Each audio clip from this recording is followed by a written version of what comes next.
Hello, welcome. I don't know where any of my sound levels are, but that's okay because I'm here. No, I'm kidding. Hey, I'm Matt with So Cincy. Welcome to the stream. We are going to have a very, very simple and easy stream today because I was racking my brain last night. I was like, I feel like I just talked about this stuff. And turns out we did. So like 4 episodes ago, maybe two or 3 Mondays ago, we already went over Romans 3.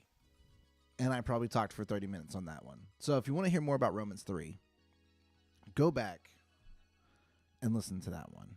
I'm going to keep it very, very simple, very, very short. So we're going to go ahead and get right into it. Let me pull up my website. We're only going to be on 19 through 22 because I don't want to go through the whole thing again. I'll hit on a few things, but I don't want to go through the whole thing again. So here's Romans 3, 19 through 22. As we talk about today's question, we always do a question that looks at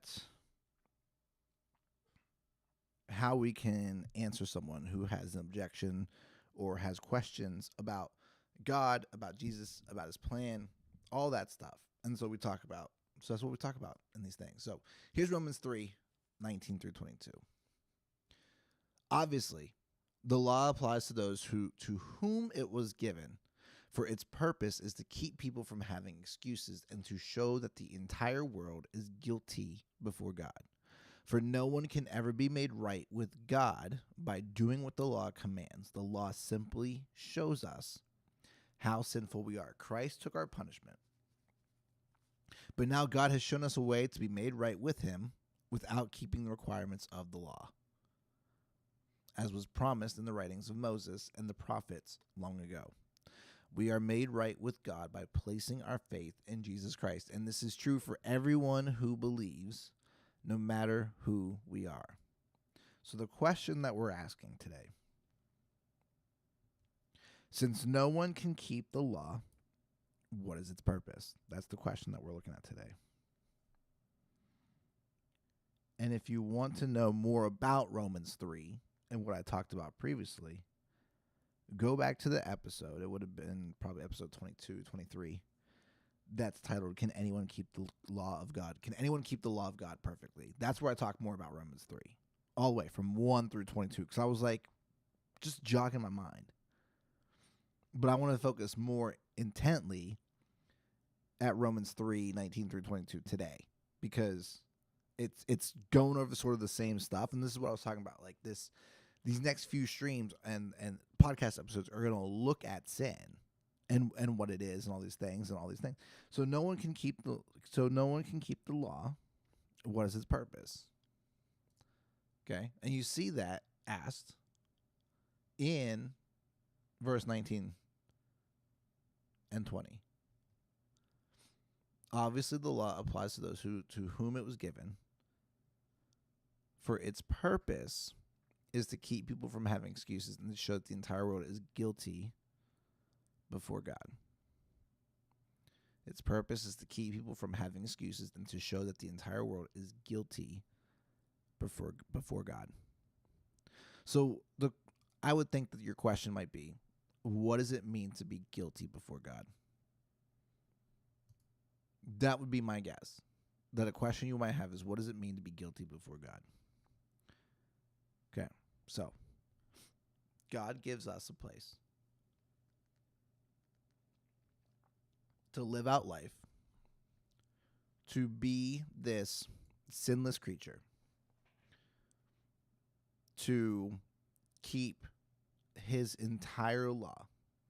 And even if a person doesn't believe in like God and his law and things, like the law is still written on the heart of people, right?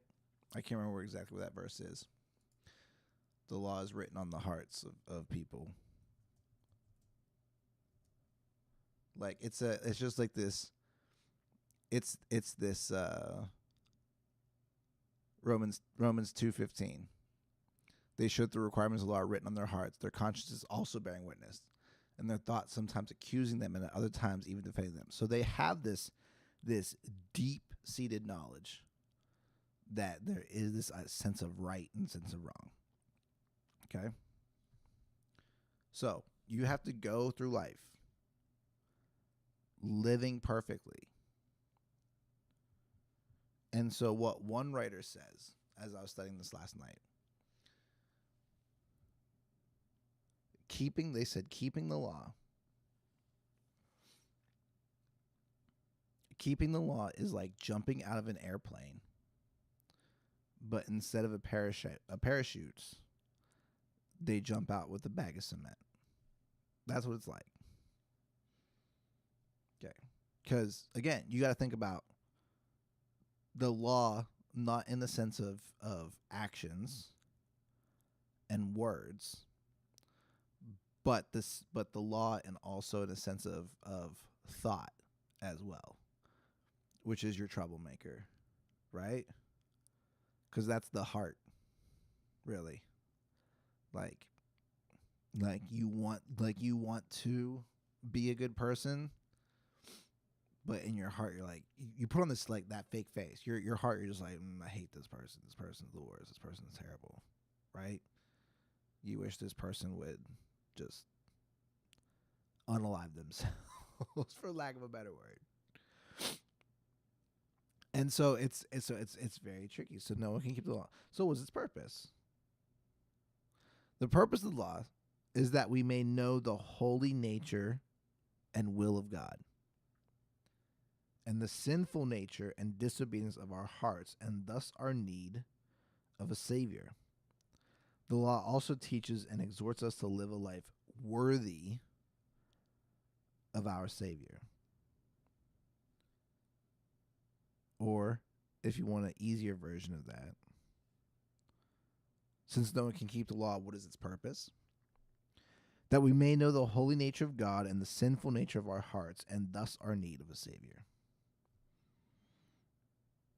What is its purpose? The holy nature of God up against the sinful nature of our hearts, and thus our need for a Savior. Now here's the good part, right? Let me pull this back up, Romans 3, because I do want to talk about something in Romans 3. And we're going to go back just a little bit. Romans 3:10, as the scriptures say, no one is righteous, not even one. No one is truly wise, no one is seeking God. All have turned away, all have become useless. No one does good, not a single one. The talk is foul, like the stench from open grave. Tongues are filled with lies. Snake venom drips from their lips. Their mouths are full of cursing and bitterness. They rush to commit murder. Destruction and misery follow them. They don't know where to find peace. They have no fear of God at all. But then, verse 22, or verse 21.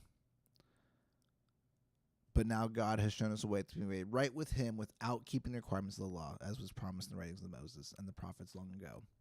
We are made right with God by placing our faith in Jesus Christ. And this is true for everyone who believes. So what does that mean? Is that no one seeks God, and then God prompts them. No one is righteous, and then God gives them a place to be righteous. Not even one, all of one. Everybody.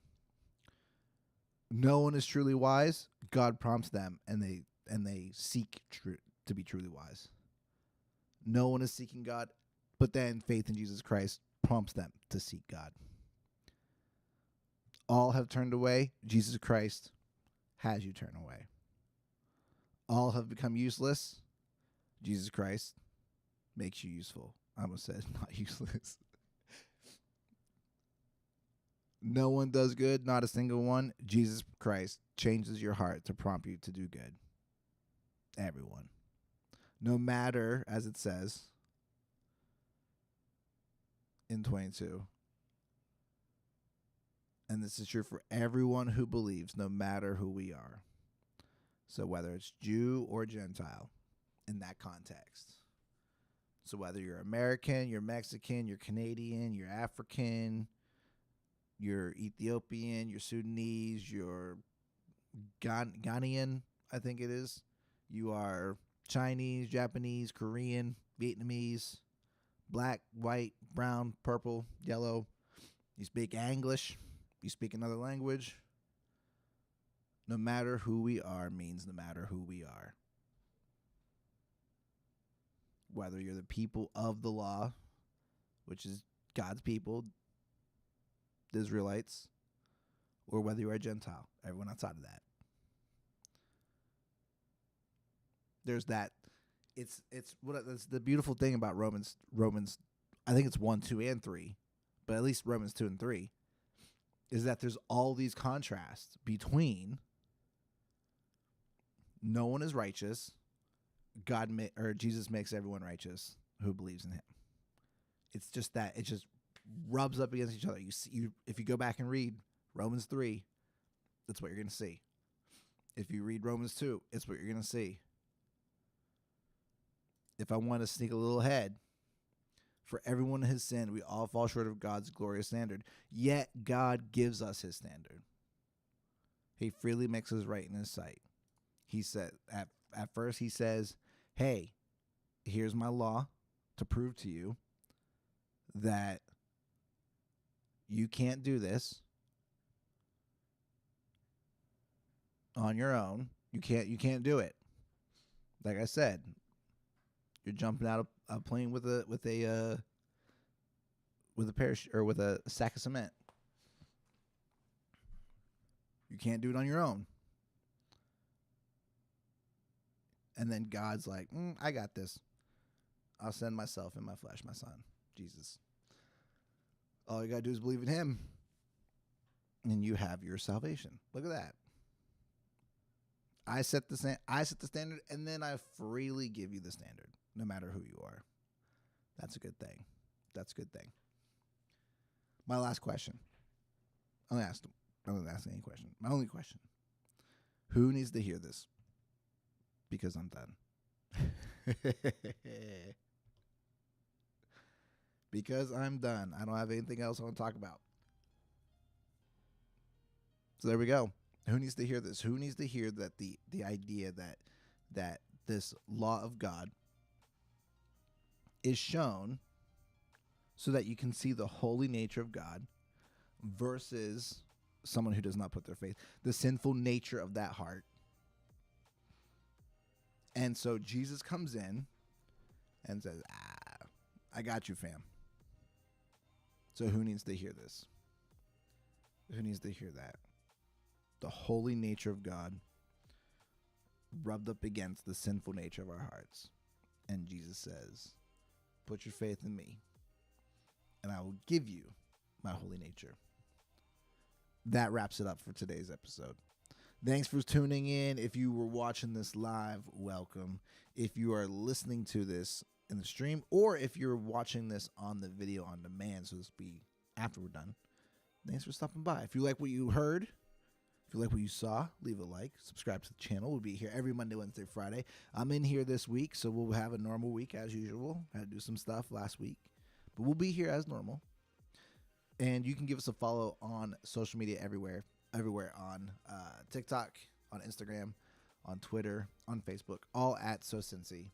And then I'll see you back here Wednesday, 7 a.m. for Proverbs 9, I think. I don't know.